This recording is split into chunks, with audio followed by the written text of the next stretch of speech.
యుక్రెయిన్పై Russia ప్రకటించిన యుద్ధం చేస్తున్న వినాశనం ప్రపంచాన్ని షాక్లో నెట్టేశాయి. మమ్మల్ని ఆదుకోండి అని యుక్రెయిన్ ప్రార్థిస్తున్న అగ్రదేశాలు ముందుకు రాకపోవడం ఇప్పుడు చర్చనీయాంశమైంది. ఈ యుద్ధానికి సంబంధించిన పరిణామాలపై రణక్షేత్రాన్ని చూద్దాం. ప్రత్యేక మిలిటరీ ఆపరేషన్ అన్న రష్యా అధినేత పుతిన్ ఆదేశాలపై యుక్రెయిన్ పై ముప్పేట దాడి జరిగింది. తొలుత మిసైల్ దాడులు, ఆ తర్వాత వైమానిక, హెలికాప్టర్ దాడులు జరిగాయి.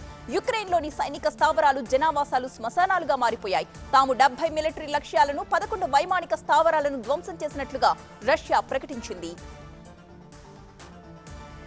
రష్యా చేసిన దాడుల్లో 300 మంది యుక్రెయిన్ పౌరులు, సైనికులు మరణించారు. రష్యా దాడులతో మరియుపోల్ సైనిక స్థావరం నాశనమైంది. యుక్రెయిన్ సైన్యాన్ని లొంగిపోవాలని పుతిన్ ఆదేశించారు. అయితే ఎదురుదాడికే యుక్రెయిన్ మొగ్గు చూపింది. యుక్రెయిన్ రాజధాని కీవ్ దగ్గరలోకి రష్యన్ బలగాలొచ్చేశాయి. యుక్రెయిన్లోని పలు ప్రధాన నగరాలను రష్యా ఇప్పటికే ఆక్రమించుకుంది. స్వతంత్ర దేశాలుగా ప్రకటించిన లుహాన్స్, డొనెట్స్ ని కూడా తన కంట్రోల్లోకి తీసుకుంది రష్యా. లుహాన్స్, డొనెట్స్ తో పాటు ఖార్కివ్, ఒడెసా, జపోరిజియా, డ్నీపర్ సిటీస్ ను పూర్తి స్థాయిలో అధీనంలోకి తెచ్చుకుంది. ఇవాళ ఒక్కరోజే రష్యా తమ దేశంలో 203 దాడులు చేసినట్లు యుక్రెయిన్ అధినేత జెలెన్స్కీ చెప్పారు. ఈ పరిస్థితుల్లో ప్రజలంతా ఆయుధాలు పట్టుకోవడానికి సిద్ధంగా ఉండాలంటూ పిలుపునిచ్చారు. మరొక వైపు జెలెన్స్కీ యూరోపియన్ కమిషన్ అధినేతతో పాటు ఫ్రాన్స్, ఆస్ట్రియా, టర్కీ దేశాల అధినేతలతో మాట్లాడి సాయాన్ని కోరారు.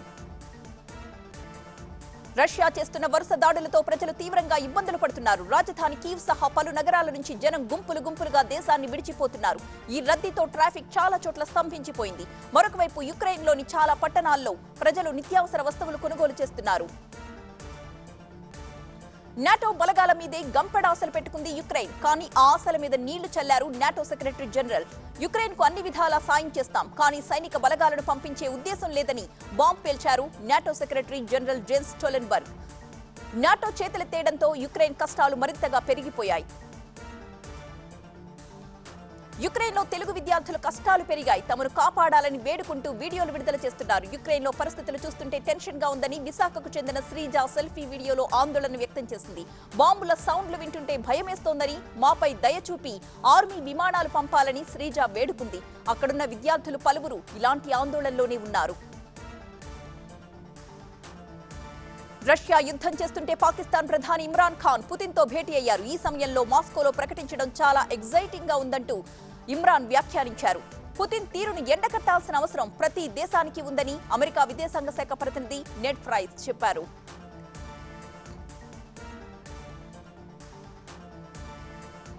అమరావతి ఉద్యమానికి 800 రోజులు. హైదరాబాద్ లో నుమాయిష్ సీజన్, సిటీలో ఉద్యాన పంటల ప్రదర్శన, ఇలాంటి టాప్ 9 ఏపీటీఎస్ నగర వార్తలు ఇప్పుడు చూద్దాం. యుద్ధం జరుగుతోంది యుక్రెయిన్ లో తప్ప నర్సీపట్నంలో కాదన్నారు టీడీపీ నేత నారా లోకేష్. నర్సీపట్నంలో అంతమంది బలగాలను ఎందుకు మోహరించారని ప్రశ్నించారు. అయ్యన్న కుటుంబానికి అండగా ఉంటామన్నారు. అమరావతి రైతుల ఉద్యమం గురువారంతో 800 రోజులు పూర్తి చేసుకుంది. ఉద్యమంలో భాగంగా నిరసనలు, నిరాహార దీక్షలు, తిరుపతి పాదయాత్ర వంటి అనేక రకాల కార్యక్రమాలు అమరావతి రైతులు చేపట్టారు. 3 రాజధానుల అంశంపై కోర్టులో కూడా కేసులు వేశారు. 10వ తరగతి పరీక్షలపై అధికారులు స్పెషల్ ఫోకస్ పెట్టాలన్నారు మంత్రి సబితా ఇంద్రారెడ్డి. జిల్లాల వారీగా కార్యాచరణ రూపొందించుకుని ముందుకు వెళ్లాలన్నారు. జిల్లా విద్యాశాఖ అధికారులు, వివిధ శాఖల ఇంజనీర్లతో మంత్రి సబితా ఇంద్రారెడ్డి రివ్యూ నిర్వహించారు. నెక్లెస్ రోడ్ పీపుల్స్ ప్లాజాలో ఉద్యాన పంటల ప్రదర్శన ఏర్పాటు చేశారు. వ్యవసాయ, ఉద్యాన ఉత్పత్తుల్ని ప్రదర్శనకుంచారు. మరో 5 రోజుల పాటు ఈ ప్రదర్శన కొనసాగనుంది. ఈ మేళాను మంత్రి హరీష్ రావు ప్రారంభించారు.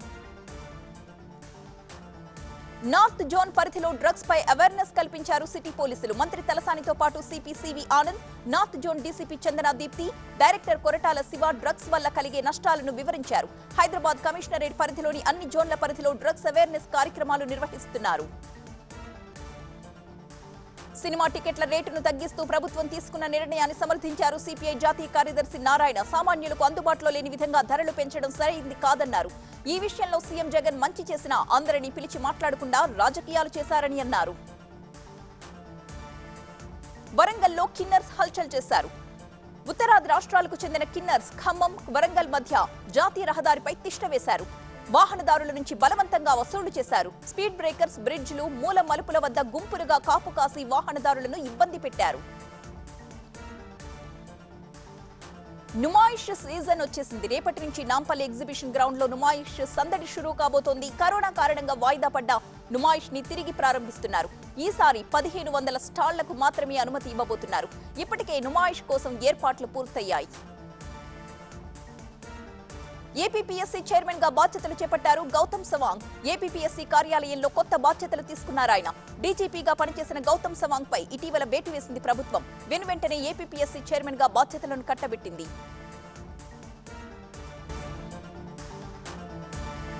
రష్యా యుద్ధ భేరీ మన దేశంపై ప్రభావం చూపింది. మన విద్యార్థులు అక్కడ ఇబ్బంది పడుతున్నారు. ఇక్కడ మన దేశంలో స్టాక్ మార్కెట్ సంపద కరిగి ధరలు పెరిగి భవిష్యత్ ఆందోళనకరంగా కనిపిస్తోంది. యుద్ధం తాలూకు పరిణామాలను టాప్ 9 నేషనల్ న్యూస్ లో ఇప్పుడు చూద్దాం.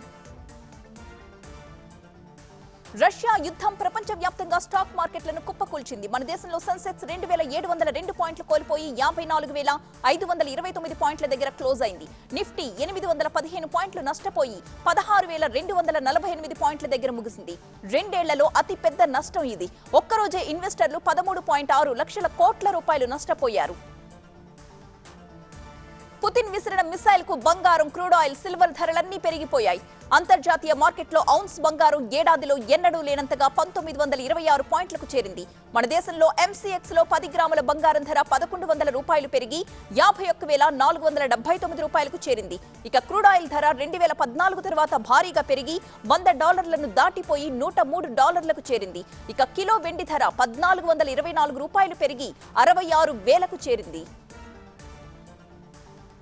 రష్యా యుద్ధం ఎఫెక్ట్ ఎలా ఉంటుందన్న అంశంపై ప్రధాని మోదీ కీలక మంత్రులు, అధికారులతో చర్చించారు. మన విద్యార్థుల్ని క్షేమంగా తీసుకురావడం, ఆర్థికంగా మనపై పడే యుద్ధ ప్రభావాన్ని తగ్గించుకోవడం పైన ప్రధాని కీలక చర్చలు జరిపారు. అదేవిధంగా రష్యా అధినేత పుతిన్ తో కూడా మాట్లాడడం ఈ సమావేశంలో ప్రస్తావనకొచ్చింది. యుక్రెయిన్ నుంచి భారతీయులను తీసుకురావడానికి అన్ని చర్యలు తీసుకుంటున్నట్టు రక్షణ మంత్రి రాజ్నాథ్ భరోసా ఇచ్చారు. విద్యార్థులతో పాటు ఇతర భారతీయుల్ని కూడా తీసుకొస్తున్నట్టు చెప్పారు ఆయన. భారత్ ఎప్పుడూ శాంతినే కోరుకుంటుందని చెప్పారు. రష్యా దాడులతో అక్కడి విద్యార్థుల పరిస్థితి ఆందోళనకరంగా మారింది. మరొక వైపు హంగరీ సరిహద్దుల ద్వారా తరలించే ప్రయత్నాలు సాగుతున్నాయి. ఇందుకోసం జోహానే బోర్డర్ కి చేరుకున్నారు భారత ఎంబసీ అధికారులు. సరిహద్దు వరకు భారతీయుల్ని తీసుకొచ్చి హంగరీ ప్రభుత్వ సాయంతో భారత్ కు తరలించే ఏర్పాట్లు సాగుతున్నాయి. మరోవైపు ఎక్కడి వాళ్లు అక్కడే ఉండాలని భారత దౌత్య కార్యాలయం అక్కడ ఇండియన్స్ కి అడ్వైజరీ ఇచ్చింది. రష్యా ముప్పేట దాడి చేయడంతో ఉక్రెయిన్ భారత్ సాయాన్ని కోరింది. ఉద్రిక్తతల్ని తగ్గించే శక్తి భారత్ కు ఉందని, ఈ కష్టకాలంలో భారత్ తమకు అండగా ఉండాలని కోరారు ఇగోర్ పోలికా. గతంలో చాలా సార్లు భారత్ శాంతి స్థాపనలో కీలక పాత్ర పోషించిందన్నారు. ప్రధాని మోదీ తక్షణమే రష్యా అధ్యక్షుడు పుతిన్, యుక్రెయిన్ అధ్యక్షుడు జెలెన్స్కీకి ఫోన్ చేసి మాట్లాడాలని కోరారు. బెంగాల్లో గవర్నర్ కు ముఖ్యమంత్రికి మధ్య రచ్చ ఆగట్లేదు. మార్చి 7వ తేదీన అర్ధరాత్రి 2 గంటలకు బెంగాల్ అసెంబ్లీని సమావేశాలు ఏర్పాటు చేస్తున్నట్టు నోటిఫికేషన్ ఇచ్చారు. కానీ ఆ తరువాత 4 ఖర్చుకున్నారు. అక్కడ పీఎం కు బదులు ఏఎం అని ప్రింట్ అయింది.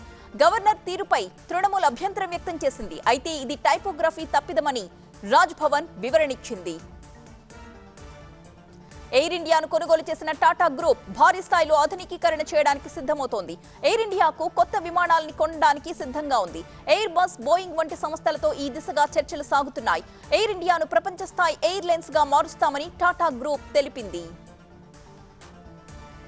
హిజాబ్ రగడ దేశంలో కనిపిస్తున్న పరిస్థితుల్లో ఢిల్లీ సర్కార్ కీలక ప్రకటన చేసింది.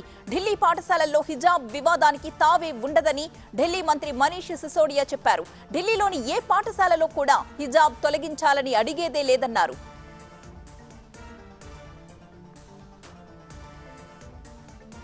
కోనసీమ రైల్వే లైన్ పై పోరుబాట, యూరియా కొరతతో అన్నదాతల అవస్థలు, ఘనంగా తిరుపతి పుట్టినరోజు. ఇలాంటి టాప్ 9 మనవూరి వార్తలు ఇప్పుడు చూద్దాం. టీఆర్ఎస్ పార్టీ సింహం లాంటిదన్నారు ఎమ్మెల్సీ కవిత. తెలంగాణ ప్రజల గుండెల్లో గులాబీ పార్టీ రారాజుగా నిలిచిపోయిందన్నారు. టీఆర్ఎస్ పార్టీని ప్రజలు నమ్మి వెంట నడిచారని అన్నారు. కేసీఆర్ ని 2 సార్లు సీఎం చేశారని, టీఆర్ఎస్ సభ్యత్వ నమోదు 70 లక్షలకు చేరుకుందన్నారు కవిత. కోనసీమ రైల్వే లైన్ కు రాష్ట్ర ప్రభుత్వ వాటా విడుదలలో జాప్యం ఎందుకని ప్రశ్నించారు బీజేపీ నేతలు సోము, జీవీఎల్. స్టేట్ వాటా 358 కోట్లను వెంటనే రిలీజ్ చేయాలని డిమాండ్ చేశారు. ఇదే డిమాండ్తో అమలాపురంలో మహాధర్నా నిర్వహించింది బీజేపీ. మార్కాపురాన్ని జిల్లాగా ప్రకటించాలంటూ జిల్లా సాధన సమితి గిద్దలూరు జేఏసీ ఆధ్వర్యంలో భారీ ర్యాలీ నిర్వహించింది. పశ్చిమ ప్రకాశం ప్రాంతం పూర్తిగా వెనుకబాటుకు గురైందని గిద్దలూరు, మార్కాపురం, ఎర్రగొండపాలెం, దర్శి, కనిగిరి ప్రాంతాలతో మార్కాపురం కేంద్రంగా జిల్లా ఏర్పాటు చేయాలని డిమాండ్ చేశారు జేఏసీ నేతలు. రాజంపేట కేంద్రంగా అన్నమయ్య జిల్లా ఏర్పాటు చేయాలంటూ నల్ల జెండాలతో నిరసన ప్రదర్శన చేపట్టారు. రాజంపేట జేఏసీ ఆధ్వర్యంలో ఆందోళన నిర్వహించారు.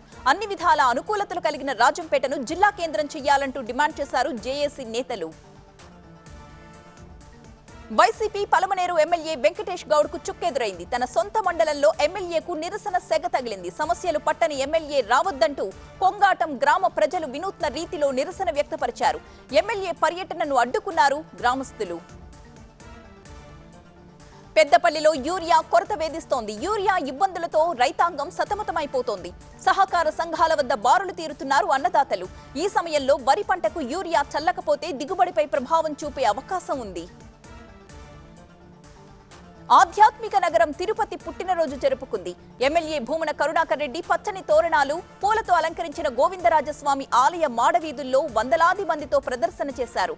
రామానుజాచార్యుల చిత్రపటాలు, జై శ్రీరామ్ అన్న నినాదాలతో ఆ ప్రాంతం మొత్తం మారుమోగిపోయింది. కర్నూలు వీకర్ సెక్షన్ కాలనీలో అగ్ని ప్రమాదం చోటు చేసుకుంది. సుందరయ్య పార్క్ లో మున్సిపాలిటీ కొళాయిల పైపులకు గుర్తు తెలియని వ్యక్తులు నిప్పు పెట్టడంతో ఈ ప్రమాదం జరిగింది. చుట్టుపక్కల భారీగా మంటలు వ్యాపించాయి. తీవ్ర భయాందోళనకు గురయ్యారు స్థానికులు. నెమలి పురివిప్పి నాట్యం చేసింది. అడవిని వదిలి జనావాసాల్లోకొచ్చిన నెమలి నాట్యంతో అబ్బురపరిచింది. పశ్చిమ గోదావరి జిల్లా బుట్టాయిగూడెం మండలంలోని ఒక మారుమూల ప్రాంతంలో కనువిందు చేసింది ఈ నెమలి.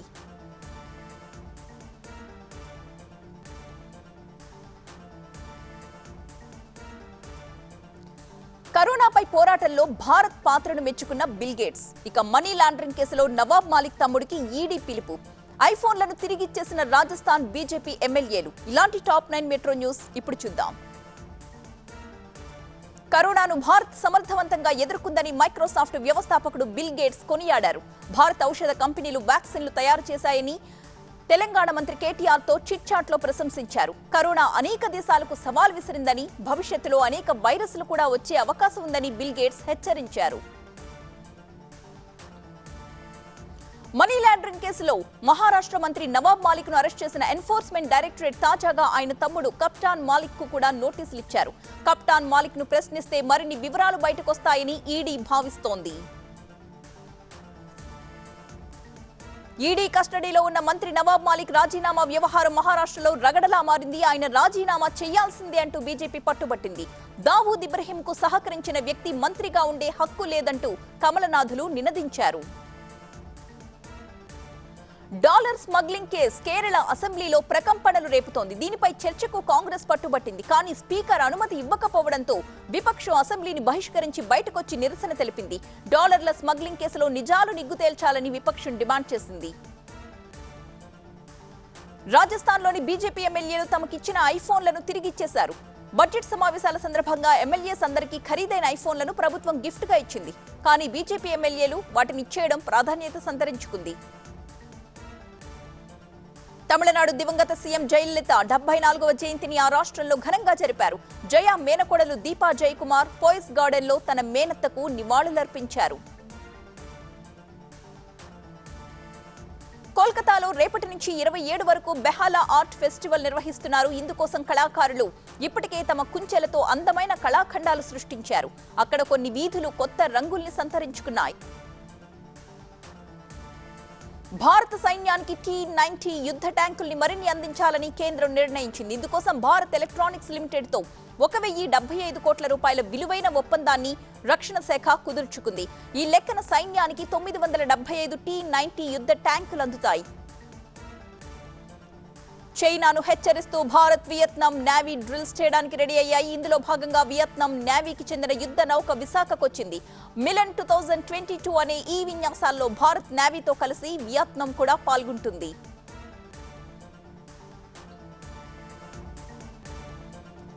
ఈ నెల 27న జరిగే యూపీ 5వ విడత ఎన్నికల కోసం ప్రచారం ఊపందుకుంది. మాటకు మాట బౌన్సర్ కు కౌంటర్ అనే రీతిలో ఎన్నికల ప్రచారం రక్తి కడుతోంది. ఇలాంటి టాప్ 9 ఎన్నికల వార్తల్ని పాంచ్ పటాకాలు చూద్దాం. యూపీ ఎన్నికల ప్రచారంలో కుటుంబవాద పార్టీలపై ప్రధాని మోదీ విరుచుకుపడ్డారు. కుటుంబ పార్టీలు ఓటు బ్యాంక్ ఆధారంగా మంత్రి పదవులు ఇచ్చి వారికి అధికారాలు ఇవ్వరని, ఇదే వారి ఫిక్స్డ్ ఫార్ములా అని అన్నారు. కానీ అసలైన అధికారాలు మాత్రం తమ బంధువులకు ఇస్తారని, వారే సూపర్ మినిస్టర్స్ అని ప్రధాని విమర్శించారు. సామాన్యులను విమానాల్లో తిప్పుతామని హామీ ఇచ్చిన బీజేపీ సర్కార్ విమానాలను అమ్ముకుందని సమాజ్వాదీ చీఫ్ అఖిలేష్ యాదవ్ ఎద్దేవా చేశారు. ప్రభుత్వ రంగ ఆస్తులు అమ్మేసి రిజర్వేషన్స్ లాక్కుంటున్నారని అఖిలేష్ హందియాలో విమర్శించారు. యూపీ సీఎం యోగికి స్థలం ఇస్తామంటూ ఉత్తరాఖండ్ మాజీ సీఎం హరీష్ రావత్ ఆఫర్ ఇచ్చారు. యూపీలో ఓడిపోయాక యోగి ఆదిత్యనాథ్ కాటేజ్ నిర్మించుకోవడానికి తాము ఈ స్థలం ఇస్తామంటూ ప్రయాగ్రాజ్లో చెప్పారు. యూపీ ఉత్తరాఖండ్లో బీజేపీ తుడిచిపెట్టుకుపోవడం ఖాయమన్నారు హరీష్ రావత్. యోగి పాలనలో భూతద్దం పట్టి చూసినా ఏ బాహుబలి కనబరరు అంటూ కేంద్ర మంత్రి అమిత్ షా ఆకాశానికెత్తేశారు. యోగి జమానాలో గుండాయిజం, రౌడీయిజం అంతమయ్యాయని, శాంతి భద్రతల సమస్య లేనేలేదంటూ బహ్రైచ్లో అమిత్ షా పొగిడారు. ఆజం ఖాన్, అతిక్ అన్సారీ, ముఖ్తార్ అన్సారీ వంటి వారు జైల్లో ఉన్నారంటూ అమిత్ షా వివరించారు. నవాబ్ మాలిక్ ను ఈడీ అరెస్ట్ చేసిన తర్వాత మిత్రపక్షం ఎన్సీపీ రగిలిపోతోంది. బీజేపీని ఈస్ట్ ఇండియా కంపెనీతో పోల్చారు శివసేన ఎంపీ సంజయ్ రౌత్. మార్చి 10 తర్వాత ఈస్ట్ ఇండియా కంపెనీని మీరు చూడబోరంటూ యూపీలోని సిద్ధార్థ్ నగర్ ప్రచారంలో చెప్పారు. 2024లో కూడా ఈస్ట్ ఇండియా కంపెనీ కేంద్రం నుంచి పారిపోతుందని సంజయ్ రౌత్ చెప్పారు. విపక్షాలను తిట్టడానికే ప్రాధాన్యత ఇస్తున్న యూపీ సీఎం యోగి ఇప్పుడు తమ హామీలను గుర్తు చేస్తున్నారు. బాలికలకు ఉచిత స్కూటీలు ఇస్తామని, రైతులకు ఉచిత విద్యుత్ ఇస్తామని, కాలేజీలు, హైవేలు నిర్మిస్తామని చెబుతున్నారు యోగి. ఆయన ర్యాలీలకు జనం పోటెత్తుతున్నారు. రైతులు మా వైపే అంటున్న కాంగ్రెస్ పై బీజేపీ నేత కేంద్ర మంత్రి స్మృతి ఇరానీ విరుచుకుపడ్డారు. అమేథీలో కాంగ్రెస్ రైతుల నుంచి భూముల్ని లాక్కుందని చెప్పారు. ఉద్యోగాలు ఇస్తామని చెప్పి గౌరీగంజ్ రైతుల నుంచి భూములు లాక్కున్నారని అన్నారు. కాంగ్రెస్ తన ఫౌండేషన్ కోసం భూములు తీసుకుందంటూ ఆరోపించారు. అచ్చం బెంగాల్ ఫార్ములాని రాహుల్ గాంధీ యూపీలో కూడా అమలు చేస్తున్నారు. ఇన్నాళ్లు యూపీలో ప్రచారానికి దూరంగా ఉన్న రాహుల్ రేపటి ఎంట్రీ ఇస్తున్నారు. జగదీష్పూర్ అసెంబ్లీ సెగ్మెంట్ లో రాహుల్ రేపు ప్రచారంలో పాల్గొంటారు. రేపే అక్కడ ప్రచారం ముగుస్తుంది. 27న పోలింగ్. ప్రధాని సొంత నియోజకవర్గం వారణాసిలో ఈసారి ఓటింగ్ పెంచడానికి ప్రయత్నాలు సాగుతున్నాయి. మహిళలు పింక్ స్కూటీలతో ర్యాలీలు చేపట్టారు. ఓటు విలువ తెలుసుకోవాలంటూ మహిళలకు సందేశం ఇస్తూ ప్రచారం చేశారు.